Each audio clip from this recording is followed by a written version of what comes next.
Hi, everyone. It's Charlene Lee, and I am here today to talk about one of my favorite topics, which is about careers. And in particular, how do you craft a career path if you're a disruptor? And when I mentioned that I was going to do this, people were like, well, isn't that an oxymoron? If you are an effective disruptor, then you're probably not going to have a very long and productive career path within the same company. And my research has found that that's actually not necessarily true, because our definition of disruptor is somebody who goes in and blows things up and leaves a mess behind. But I define disruptor as somebody who creates change and impact. And it's just the opposite.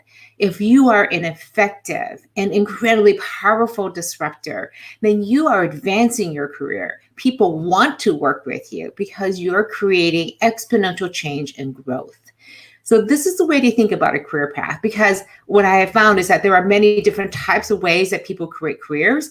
And it's an important thing to do, especially right now in the light of a coronavirus crisis, the recession crisis, the racial injustice and social justice crisis. There's so many things going on, so many things being disrupted. How you think about where you are in your career is really important. So let's first of all just talk about this whole idea of having a career.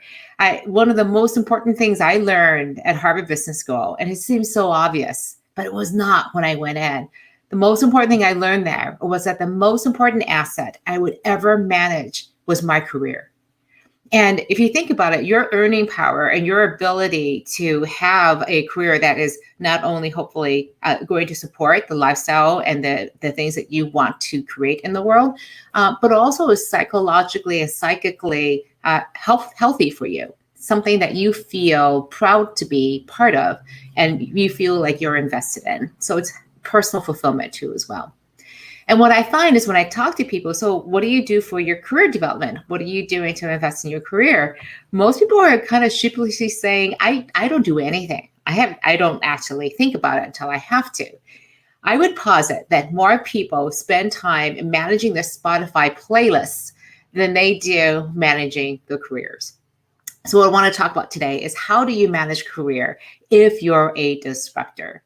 So a couple things. First of all, I think that for disruptors, we define our careers not necessarily by climbing up an organization and getting better and better titles, climbing up into, for example, a particular title. That may be some ambitions, how people measure their worth, but I think most disruptors are motivated by something very different. And that is the sense of fulfillment that comes from knowing that you made a difference, that you made a change and had an impact. So one of the things that I want to talk about today is, how are you thinking about that? How do you actually do this? And I would love for you to, first of all, share where you're coming from. And then also, how do you think about your careers? Just share some thoughts with the other people who are watching and listening to this broadcast about, how do you think about your career? Have you thought about, like, this is the path that I want to be on? And it's oftentimes linked to a purpose in a sense of what your mission is, but also just, how do you think about your career? What are the investments? And also, if you have any great tips or tools of what people can use to manage your disruptive career path, please share that too as well. So if one of the key things with disruptors isn't necessarily reaching for a title, but the sense of fulfillment that you made a difference, the one characteristic I found about disruptors that sometimes gets them into trouble is that they look at the status quo and say, that's not good enough. We can do better than this. So they start pushing out into the edge. And this is what disruptors do better than anybody else. They see the opportunity. They're optimists. They say, we could do things so much better, serve our customers, serve our constituents so much better if we would just go find that edge. So that's what disruptors do. They push for the edge. They keep stretching and pushing. And the key to not making this a career ending, or at least a job ending thing, is that pushing has to result in something concrete that other people are seeing the benefit from. And this is the key. Other people see the benefit from. They're in alliance with you. They're on the same page with you. You aren't pushing into the wind and not seeing the results, either in concrete ways or not being recognized for that. So what I found in the career paths with people is when they're managing their careers and thinking about the things they could do, the choices when they're faced with an opportunity, is they're thinking now about, how do I have this career? And I found two different distinct career paths for disruptors that I spoke to. One is what I call the ladder up. These disruptors tend to stay inside of an organization for a very long time. We're talking 5, 10, 20 years. And they see themselves as disruptors. And they're disrupting from within. And what they really pride themselves on is their ability to form alliances, to find the ways things that need to be done differently. And they are seen as valuable members of the organization because they do bring change and constructive change. Now, they may not be the types of people we kind of paint as disruptors who are blowing things up left and right, but make no mistake, they are moving things forward. And what I have found that the one key skills that these people have is that they find tremendous fulfillment working within an organization and bringing that change and making it happen from within. They have also developed skills to be able to work within the power structures and understand how to create culture change, strategy change, build alliances. They understand how to use power and influence within the structure to be able to change that structure. This is a really unique skill. And if you have this skill, you can really thrive within an existing organization and do the career path, which I call laddering up. What I also find also very prevalent are what I call the career path of zigzagging. These are people who, again, kind of go in one direction, find that push, find that change, stay there for a while to make it happen, and then may zigzag over to another place. Maybe a promotion to another organization, but just as likely it's a step back or even a sideways lateral move into, in some cases, same organization, but maybe a different one too. The goal here isn't so much about climbing up a ladder and going up in terms of levels of promotion. It's more so about what that person is seeing as the need right now, and also having a really strong sense of who they are, how they're developing as a person and as a disruptor, and the places where they think they can make that change. So I want to go down and dig a little bit deeper into the zigzag, because I think this is the reality for many of us. The idea that we would stay at the same company now for a decade, 2, 3 decades is a really unusual move. It still happens, but that tends to be not the norm these days. So how do you think about creating a zigzag career? And for those of you who are listening, if you want to share, raise your hand. I have him a zigzagger or not. It would be great to hear that. And I'll share a personal story about how I've done this. I tend to be more so of a ladder up person. I tend to go to companies and stay there for quite a while, quite a few years. And the place where I was the longest was a company called Forrester, where I was an analyst. And I joined there in 1999 at the beginning of the dot-com boom. And it was an incredible environment, learned so much. I thought I would do this for 2 years where I was raising my babies, and I fell into it and loved the job. I loved the culture. I loved doing the work of being an analyst. But after I wrote my book in 2008, I realized that my growth edge at the company had really stalled, that I wasn't finding the areas of growth that I wanted to do from a personal fulfillment perspective. And so made the really hard decision to decide to leave. And by far, that was the hardest decision I've ever made in my career, to leave this place where I had felt so intellectually and culturally so connected to. So I think when we think about the decisions we make when we're leaving a place, when we're zigzagging, is to recognize when that time is right, and not to stay too long at one place if you're not growing in your ability to create change and create disruption and create that impact. So that's the number one thing, is to understand yourself, because you can't have a career. And this is, anytime you talk to a career coach, you talk to a counselor, they're always going to say the same thing: know thyself. Know where you are growing, where you're not. And especially for disruptors, where are your skills? Where are your interests? What are your motivations? Because if you can understand that and truly understand them and be honest with yourself about them, then you will be able to take the next steps. I do want to put out a resource which I have found over the years to be incredibly helpful. It's a site called careerleader.com. It's less than $100. It's $95 to do an assessment around your skills, your interests, and your values. And it's using conjoint analysis to make you do all these trade-offs. It's really annoying to take, but it's incredibly helpful in terms of helping you understand who you are. And that's the first thing that I would encourage you to do. If you're figuring out this and you're not quite clear where your career is heading, you're at an inflection point, doing the assessments, whichever ones you want to use, is incredibly helpful. Take a look at Career Leader, highly recommend them. I have no stake in the game. I have used them over the years, for the past 30 years almost, and it has been incredibly helpful in my career development. The other thing I would say is to then, after you know yourself, also know how your industry, how your company is changing.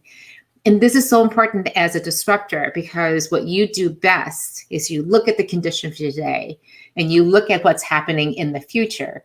And you're saying, well, how is that going to change? How is it going to change? And let me understand where I fit into this. What are the skills? Where are the opportunities? Because what you're selling yourself as a zigzagger is your knowledge, your expertise, your experience to be able to understand what is happening.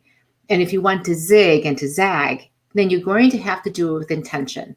So knowing where your industry is changing, where those opportunities are, especially right now when things are changing so much, this is absolutely key to managing your career. And then the third thing to do is to really develop your skills and understanding how power and influence are being used inside of organizations. This is about developing the empathy to connect with people, to increase your influence because of the relationship and the trust that you're building up with people. This ability to look and understand the power structures that live inside an organization and to understand where can they be dismantled and put back together again so that your change can happen. It's understanding culture and how to change it. This is much more of an art than a science. And for disruptors, if you can understand that in your organization, then you have a chance of making that impact, of disrupting things and making that change happen. But if you're stymied, if you don't understand and you've been pushing against that wall and you don't see how you can navigate around the power structures to be able to get the influence, to get the allies, the sponsors that you need to move your change forward, then you're not going to be successful no matter how great your idea is, no matter how powerful your skills are, no matter how awesome your vision is. If you can't understand and how to move power and influence inside an organization, you're not going to be successful there. So this is the last part that I think is really important around creating a career path. You have to create optionality. That means if you're sitting there in an organization, you know the kind of change you want to create, you're well positioned, but you can't for whatever reason make it happen. And then you have to be able to exercise the power of 2 feet. And that is your ability to walk out the door. And you can't do that if you're not mentally prepared to do that. And also if you're not financially prepared to do that. So it's one of the biggest things I encourage disruptors to do is to assume that there may be a time where you are going to have to be able to be willing to leave the organization because it may not be serving the organization's purposes anymore. And you may be so frustrated because you can't make that change happen anymore. I say this with a huge grain of salt, especially now we're in the midst of a recession, of a pandemic, of so much uncertainty happening. I'm not saying that you should absolutely leave your job, but to be able to have that option if you are in the wrong job, now may not be the time. You may need to wait a few months or years, but think about the times and places and create the circumstances, both internally within your life and also externally with the network that you have and the relationships you have to be able to find that new option. So one of the question that I think is really important to ask is, how do you think about your career then? How do you start stacking it up in terms of the timing? And the last point I want to make is that this is an exercise to do constantly, but I tend to do this, and I've given this advice to people. Think about your career in 18-month increments. Think from now to 18 months from now, where do you want to be? Where kind of place do you want to be? Just close your eyes and really force yourself for a long 15 minutes. Just sit there and really picture yourself in the kind of work environment that you're in. What kind of impact are you having? What conversations are you having with people? Who are the people you're working with? And think about how you will feel in that place. And you probably, when you open your eyes, realize that you're not even close to doing that right now. So what do you have to do to create this kind of environment? What are the things you're going to have to do today to be able to make that future happen? Because this is what disruptors do. We take the steps today to be able to have the career path and the place we want to be in the future. We can do that for our organizations, but we also need to do it for ourselves and our careers. The last resource I want to provide on that is a wonderful book by Whitney Johnson called Disrupt Yourself. It was from back in 2012, I believe, 2013. But she has a wonderful book called Disrupt Yourself. And if you're going to disrupt your organizations and the societies or communities that you're working in, then you also need to know how to disrupt yourself, because it's constantly pushing yourself out of your comfort zone, out of your status quo, into a place where you're going to have a lot more impact. That's the place where you want to be. So I found her book, Disrupt Yourself, is one of the best things that you can get. So I want to go back to the comments and just see if there are any places that people are interested in the comments we have. So let's see, we have a lot of people coming in from many different places. Let's see, we have Dallas Charity coming in from Dallas, working in education. Thanks for joining the broadcast. Maria has been in talent management and real estate, 25 years. What a career. You're retired from that and now in real estate. Noor, sounds like you have an interview tomorrow and you're so nervous. One piece of advice I would give is to tell your story, but to tell it in a way that you're expressing how you will help somebody. So instead of saying, like, this is what I do, think of it and frame it from the point of view, this is how I help. Because that's what your interviewer is looking for, is how can you, as a person in this job, help us? It's not about what you do, it's how you help. Let's see. And you're coming in from Morocco, North Africa. Fantastic. Good luck with that interview tomorrow. We have another comment here that many changes happen in long term. As a disruptor, starting something may mean that you won't see the result while you're at the organization. And I think that's a really good point. Most of the disruptions that I study take place over years. It may start in 1 year, get the test done, and then moving forward, and it takes years for that to happen. So if you tend to be a zigzagger, be confident and comfortable, knowing that something you start may end up in a completely different place. Let's see. I'm hearing from Cynthia that you like the laddering up disruption description. And again, I wanted to make sure that's in there because a lot of times people think of disruptors as people who jump around from organizations to organizations. And I have seen some disruptors who have been at the same organization for many, many years, and they are definitely just doing a great job. In fact, it's the disruptors, if you have the right culture, if you're doing it the right way, then and it's a great organization that understands and knows how to develop the disruptors, then the more disruptive you are, an effective disruptor, the higher and higher you rise in an organization. Let's see. I just going through a couple other comments here. I think that the last couple comments here is that this can be a really daunting task. And the last thing I would say, the last piece of advice I would give you is to develop your own personal advisory board. And this is so important, I think, because this could be a mentor that you can call every once in a while. It could be some friends, but really task them and tell them, my job for you is to help you. My request of you is to have you help me develop myself as a person, as a professional, as somebody who wants to be a disruptor. And to be really explicit about that and very intentional about this.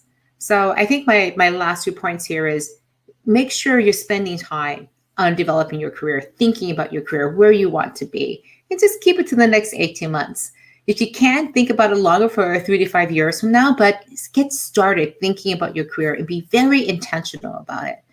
The second thing is think about the kind of impact you can have, the places where there are opportunities. In the same way you would do for an organization, think about it for yourself and your career. And the third thing is don't try to do this by yourself. This is one of the best things you can do, is to have somebody hold up a mirror, create some accountability to make sure that you are doing this. And I think that's the key thing. I think that's so important, is to be thinking about all of these areas. One last question that's coming in here is any advice on becoming a CTO, CIO of a large organization? I could fill in the title for any of that. A CMO or the CEO of a large organization where you're truly climbing the career path. There's two ways to be thinking about this. And that is to be getting the job done, but not just doing the job that you've been assigned to, but looking for the assignments where you can really stretch, where you are really pushing the edges. Sign up, raise your hand. And the more cross-departmental they are, the better. Because that then allows you to do the second thing. It allows you to draw and build relationships with people who are going to help you along your career path. I have never seen an executive rise to the tops of an organization because they are a lone wolf, meaning that they only work by themselves and never work with other people. If you are intent on climbing the career ladder, then you must be able to draw alliances and create sponsors, have people watching your back, helping you along the way. And as you go along, you're creating so much change. You're showing your impact. You're showing the value that you can create. So within any organization, that is by far the best way to be a disruptor, to climbing that ladder very, very quickly. All right. There's a couple other comments here about some companies. Thank you, David, for pointing out just how much change is going on at NBC Universal and their parent company, Comcast. I am familiar with them because I've worked with them in the past. One of the best organizations, I think, in terms of examples of a big, huge organization going through a tremendous amount of change because of all the things that are happening in the technology and media spaces. And I think one other question I have here from Guy is, does being a disruptor work better under capitalism or post-capitalism? I think they work really well in both.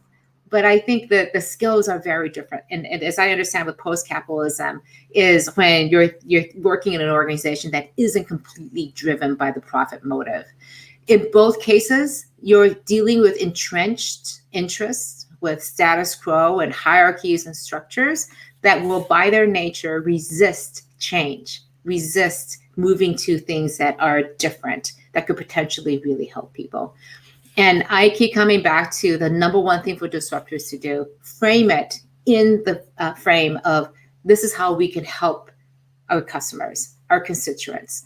This is how we can live and serve our purpose better and more effectively, more efficiently.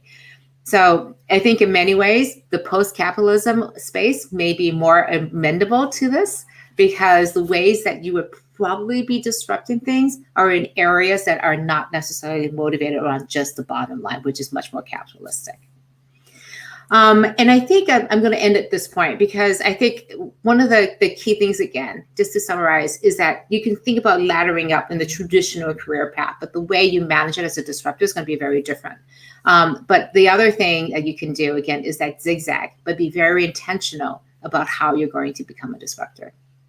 Thanks again. I wish you all the best with your work around this. I would encourage you to come and check out some of the work that we're doing at Quantum Networks. It is a place where we're trying to support disruptors, especially in the areas of their career, their development skills. We do have these small groups of peers who can potentially help you and be that sounding board too, called connection circles. So come and check out some of the work that we're doing at Quantum Networks. We're still trying to figure it out there. We'd love to have you participate. And by all means, write to me and let me know what's going on in your career. This is part of the research that I'm doing. We'd love to hear and connect with you more. All right, take care, everybody. Good luck to you. Bye-bye.